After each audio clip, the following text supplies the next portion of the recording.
Kanyakumari Films proudly presents a glorious look at early Tamil society and culture.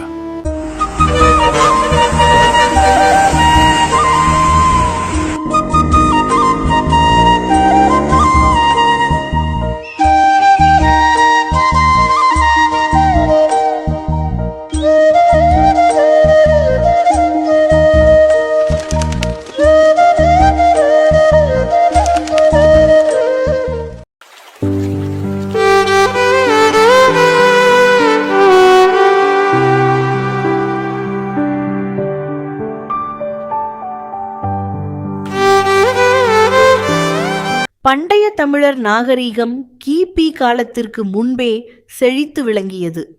அவர்கள் பல நாடுகளுடன் வணிகம் மற்றும் பண்பாட்டு தொடர்புகளை வைத்திருந்தனர். நகரமயமாக்கல் வளர்ச்சி பெற்றது. நாணயங்கள் பயன்பாட்டிற்கு வந்தன. மேலும் தமிழ் பிராமி எழுத்து மூலம் தமிழை எழுதத் தொடங்கினர்.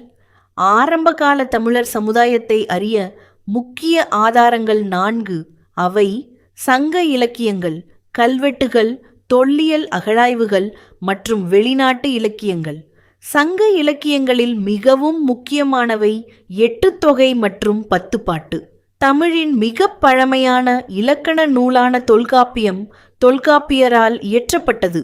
இது தமிழ் இலக்கணத்தையும் செய்யுள் மரபுகளையும் விளக்குகிறது.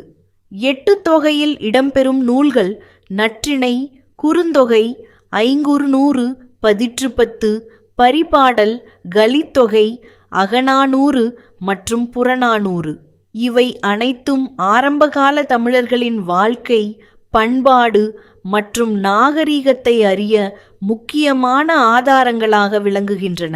முதலில் 10 பாட்டு தொகுப்பில் உள்ள 10 நூல்கள் திருமுருகாற்றுப்படை, பொருணராற்றுப்படை, சிறுபானாற்றுப்படை, பெரும்பானாற்றுப்படை, முல்லைப்பாட்டு, மதுரைக்காஞ்சி, நெடுநல்வாடை, குறிஞ்சிப்பாட்டு, பட்டினப்பாலை மற்றும் மலைபடுகடாம்.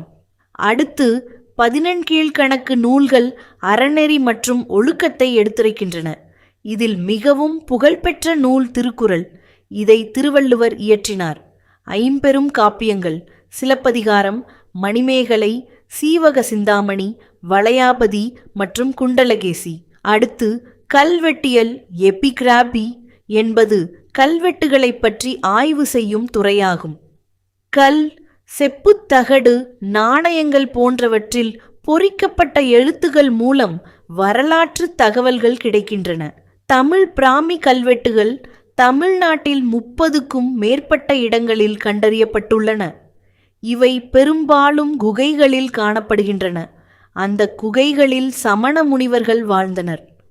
மழைநீர் உள்ளே வராமல் இருக்க குகைகளில் ட்ரிப் லைன் வெட்டப்பட்டது.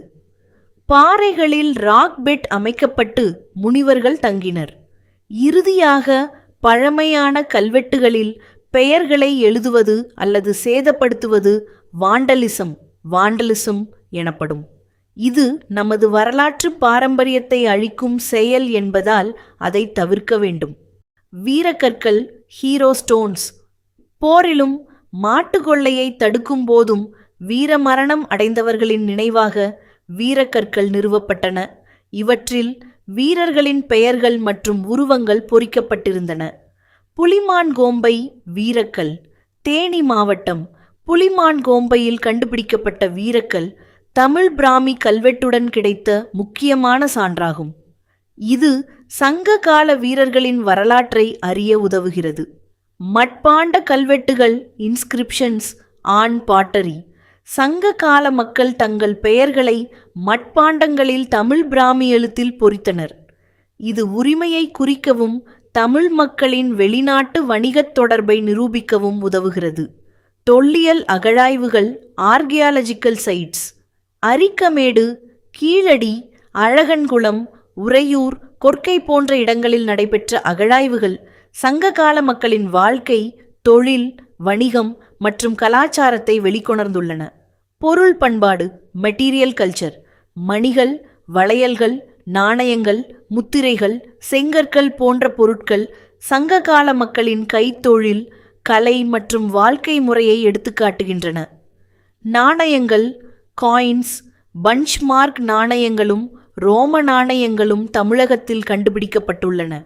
இவை சங்க காலத்தில் வெளிநாட்டு வணிகம் சிறப்பாக இருந்ததற்கான முக்கிய சான்றுகள். வெளிநாட்டு ஆதாரங்கள் நான் டாமில் சோர்சஸ். கிரேக்க, ரோம மற்றும் பிற வெளிநாட்டு எழுத்தாளர்களின் குறிப்புகள் பண்டைய தமிழர்களின் வாழ்க்கை மற்றும் உலக நாடுகளுடனான வணிகத் தொடர்புகளை உறுதிப்படுத்துகின்றன. அர்த்த சாஸ்திரம் பாண்டிய நாட்டின் முத்து மற்றும் சங்கு வணிகத்தை பற்றி குறிப்பிடுகிறது. மகாவம்சம் இலங்கையின் பாலி மொழி வரலாற்று நூலாகும். இதில் தமிழ்நாட்டு வணிகர்கள் மற்றும் குதிரை வியாபாரிகள் பற்றிய தகவல்கள் உள்ளன. பெரிப்ளஸ் ஆஃப் எரிட்ரேயன் சி என்ற கிரேக்க நூல் முசிறி, தொண்டி, கொர்க்கை, குமரி போன்ற சங்ககால துறைமுகங்களையும் சேர, சோழ, பாண்டிய நாடுகளின் கடல் வணிகத்தையும் விளக்குகிறது. பிளினியின் நேச்சுரல் ஹிஸ்டரி இந்தியாவுடன், குறிப்பாக தமிழ்நாட்டுடன் நடைபெற்ற மிளகு வணிகத்தின் முக்கியத்துவத்தை எடுத்துக்காட்டுகிறது. டோலமியின் ஜியாகிரபி தமிழ்நாட்டின் முக்கிய துறைமுகங்கள் மற்றும் நகரங்களை பதிவு செய்துள்ளது. பியூட்டிங்கேரியன் அட்டவணை ரோமானிய சாலைகள் மற்றும் முசிறி துறைமுகத்தின் இருப்பிடத்தை காட்டுகிறது.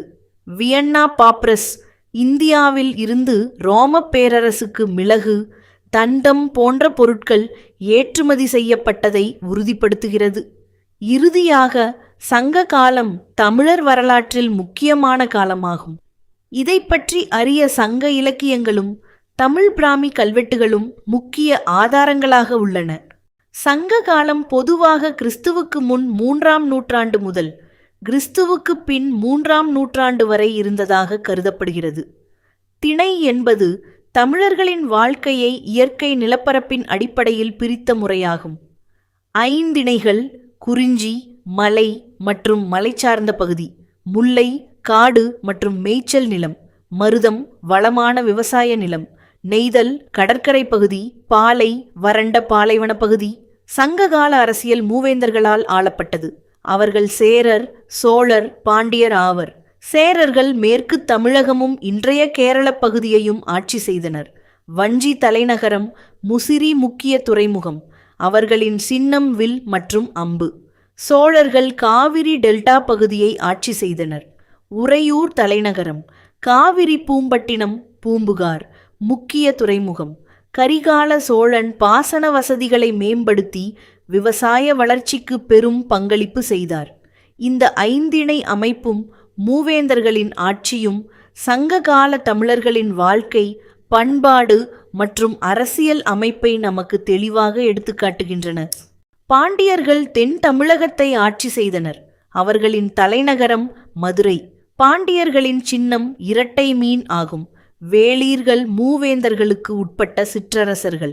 பாரி, காரி, ஓரி, பேகன், அதியமான் போன்றோர் கொடை வள்ளல்களாக புகழ் பெற்றவர்கள். சங்க கால சமுதாயம் தொழில் அடிப்படையில் அமைந்திருந்தது.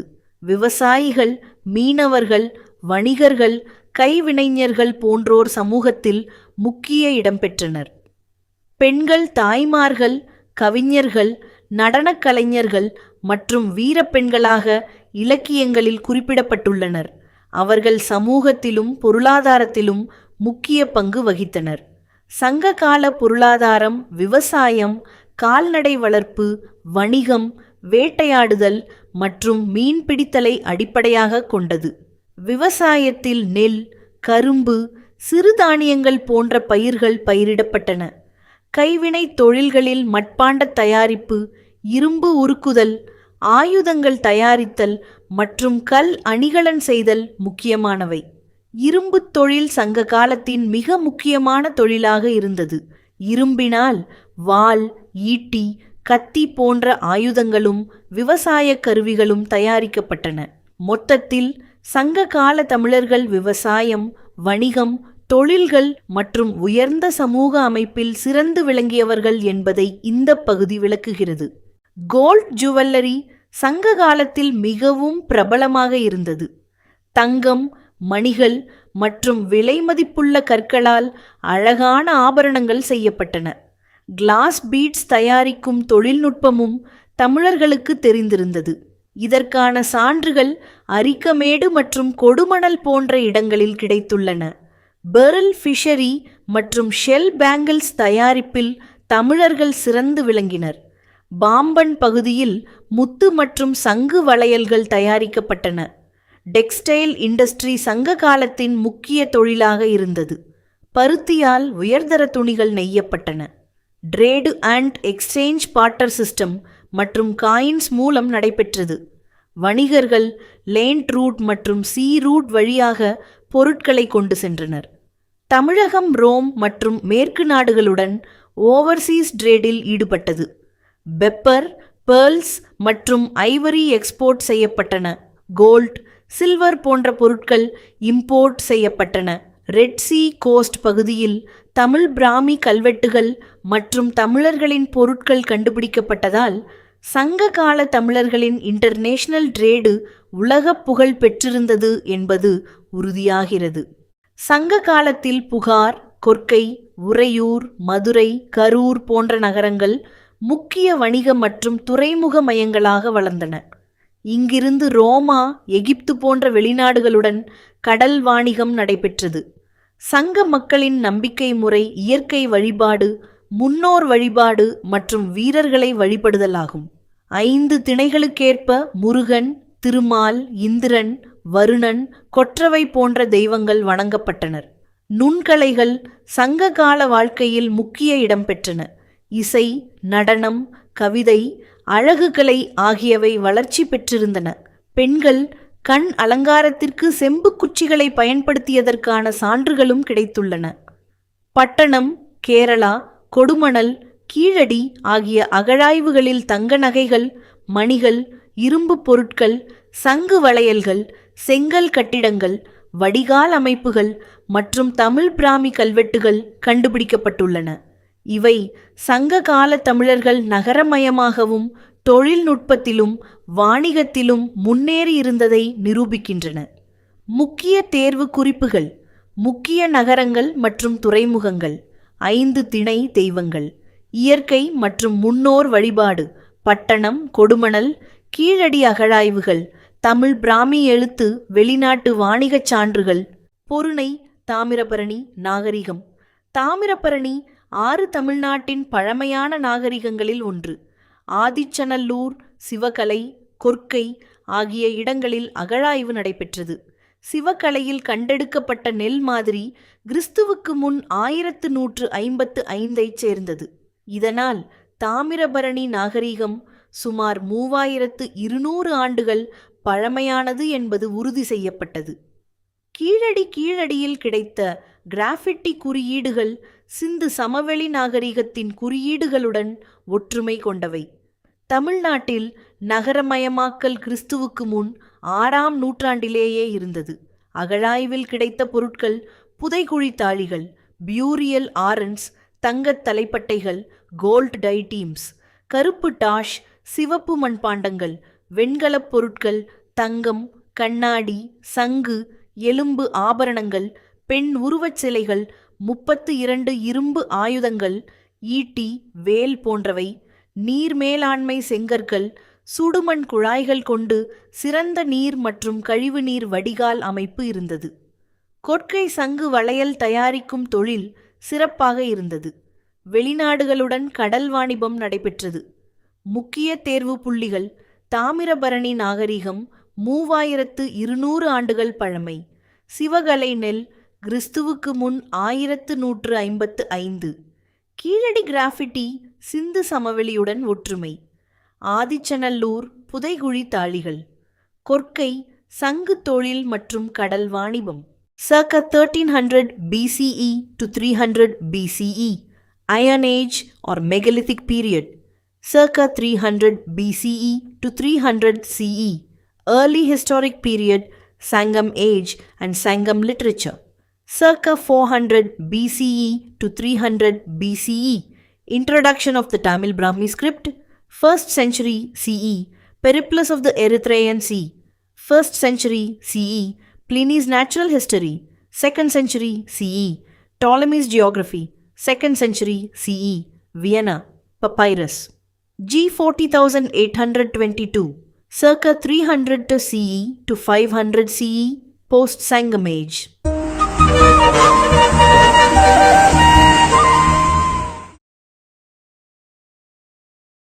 தமிழ்நாட்டோட வற்றாத நதிகள்ல ஒண்ணுதான் இந்த தாமிரபரணி. புதிய மலை உச்சியில உருவாகி திருநெல்வேலி தூத்துக்குடி வழியா பாய்ந்து வங்காள விரிகுடால கடல்ல கலக்குது. தமிழ்நாட்டிலே உருவாகி தமிழ்நாட்டிலே கடல்ல கலக்கக்கூடிய நதிகள்ல இதுவும் ஒண்ணு.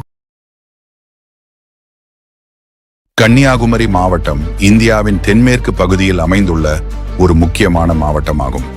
முதலில் கேரளாவின் ஒரு பகுதியாக இருந்த கன்னியாகுமரி 1956ஆம் ஆண்டு மாநிலங்களின் மறுசீரமைப்பு சட்டத்தின் கீழ் தமிழ்நாட்டில் இணைக்கப்பட்டது. இந்த மாற்றத்தின் முக்கிய காரணம் கன்னியாகுமரி மாவட்டத்தில் பெரும்பான்மையாக தமிழர்கள் வாழ்ந்ததாலும் அவர்கள் தமிழ் கலாச்சாரம், மொழி மற்றும் பாரம்பரியத்தை மதித்திருந்ததாலும் அமைந்தது. இதனால் தமிழர்களின் அடையாளத்தை பாதுகாக்கவும் அவர்களின் உரிமைகளை உறுதி செய்யவும் கன்னியாகுமரி தமிழ்நாட்டில் இணைக்கப்பட்டது. இது அப்பொழுது ஒரு முக்கியமான வரலாற்று மாற்றமாகும். This structure is over 200 feet tall, has 1.3 lakh tons of granite but does not use any cement. This architectural marvel is the Brihadiswara temple in Tanjore. Even today, scientists don't fully understand how it was built. Every corner of this temple has a story to tell. It has intricate carvings, a 13 feet tall Nandi, and despite being 1000 years old, the Gopuram does not even tilt one bit. Doesn't matter if you're a person of science or religion, the ancient marvel will astonish you. Plan a trip to Tanjore to see this beauty with your own eyes. கிட்டத்தட்ட 350 வருஷத்துக்கு முன்னாடி திருச்செந்தூர் முருகன் கோயில டச்சுக்காரர்கள் கைப்பற்றுறாங்க. அங்க இருந்த தங்கம், வெள்ளி, வைரம், முருகன் சிலை இதெல்லாம் கொள்ளையடிச்சிட்டு கடல் வழியா தப்பிச்சு போகும்போது மிகப்பெரிய புயல் அடிக்குது. இதெல்லாம் கவனிச்ச டச்சுக்காரர்கள் இந்த முருகன் சிலையை எடுத்துட்டு போகவும் தான் இது மாதிரி நடக்குதுன்னு பயந்து முருகன் சிலையை கடல்ல வீசுறாங்க. இதுக்கப்புறம் புயல் நின்னு டச்சுக்காரர்கள் தப்பிச்சு போட்டாங்க. மறுநாளே முருகன் கோவில் பூஜாரியோட கனவுல வந்து என்ன கடல்ல வீசிட்டாங்க, நீ என்ன வந்து எடுத்துட்டு போகணும், நான் இருக்கக்கூடிய இடத்துக்கு மேல எலுமிச்சை பழம் மிதக்கும், அதுக்கு மேல கருடன் சித்திட்டு இருக்கும்னு கனவுல முருகன் சொல்றாரு. உடனே மீனவர்களோட உதவி மூலமா முருகன் சிலையை காப்பாத்தி கோவில்ல வச்சு பூஜை செய்றாங்க. This is Tamil Nadu.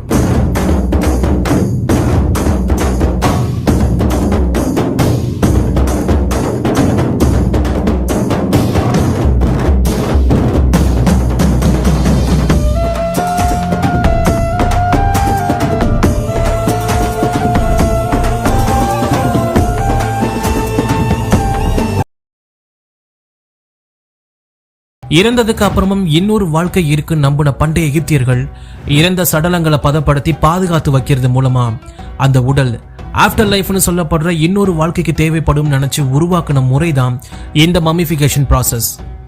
இறந்து போன மன்னர்களோட உடலை எடுத்து மம்மிஃபிகேஷன் பண்ற அந்த அறையில இருக்கிற மரண கட்டில உடலை படுக்க வச்சு பேரிச்சை வயனாலையும் நைல் நதியோட தண்ணியாலையும் இறந்த உடலை முழுமையா சுத்தம் செய்யப்படுது. சுத்தம் செய்யப்பட்ட பிறகு உடலோட இடது பக்கத்துல தோல் வெட்டப்பட்டு உடலுக்குள்ள இருக்கிற ஆர்கான்ஸ் ஒவ்வொன்றா வெளியே எடுக்கப்படுது. நுரையீரல், கல்லீரல், வயிற்று பகுதியில இருக்கிற குடல்கள் இப்படி எல்லாத்தையும் எடுத்து நாட்ரானுங்கிற கல் உப்புல வச்சு பதப்படுத்தப்படுது. பழங்கால எகிப்தியர்கள் இதயத்தை மட்டும் உடலுக்குள்ளேயே வச்சிருவாங்க. அதுக்கான காரணம் இதயம் தான் நாலேஜுக்கான ஆர்கன் எகிப்தியர்கள் நம்பினாங்க. இங்கதான் எகிப்தியர்கள் தலைக்குள்ள இருக்கிற மூளைய நீளமான கொக்கி மாதிரி வளைஞ்சு இருக்கிற ஒரு கம்பியை எடுத்து மூக்கு வழியா செலுத்தி தலைப்பகுதியில இருக்கிற மூளையை வெளியே எடுத்திருக்காங்க எகிப்தியர்கள். இதுக்கப்புறம் தான் உடல்ல இருக்கிற ஈரப்பதத்தை நீக்கிறதுக்காக இறந்தவரோட உடலை அடுத்த 40 நாள் வரைக்கும் நாட்ரான்கிற உப்பு மூலமா முழுமையா மூடப்படுது. 40 நாள் கழிச்சு உப்புல இருந்து உடல் வெளியே எடுக்கப்படும் போது உடல்ல இருந்து எல்லா ஈரப்பதமும் முழுமையா போனதுக்கு அப்புறம் திரும்பவும் உடல் நைல் நதியோட தண்ணியால சுத்தம் செய்யப்படுது. சுத்தம் செய்யப்பட்ட மம்மியோட உடல்ல வாசனை திரவியங்கள் பூசப்படுது. இதே நேரத்துல தான் இந்த உடல்ல இருந்து ஏற்கனவே எடுக்கப்பட்டு பதப்படுத்தின நுரையீரல், கல்லீரல், குடல், வயிற்று பகுதி இதை எல்லாத்தையும் கெனோபிக்குங்கிற ஜாருக்குள்ள வைக்கப்படுது. இந்த ஜாருக்குள்ள வைக்கிறது மூலமா இறந்ததுக்கு அப்புறம் இருக்கிற இன்னொரு வாழ்க்கைங்கிற ஆஃப்டர் லைஃபுக்கு கடவுள்கள் இந்த ஆர்கான்ஸை பாதுகாத்து கொடுக்கறத நம்புனாங்க எகிப்தியர்கள். இதுக்கப்புறம் தான் உடலுக்குள்ள உமி, காய்ந்த இலைகள், துணி இந்த மாதிரியான பொருட்கள் வச்சு உடல் மூடப்படுது. இந்த ப்ராசஸ் முடிஞ்சதுக்கு அப்புறம் உடல் முழுக்க ரெசின் ஊத்தப்பட்டு லெனின் துணியால இறுக்கமா சுத்தப்படுது.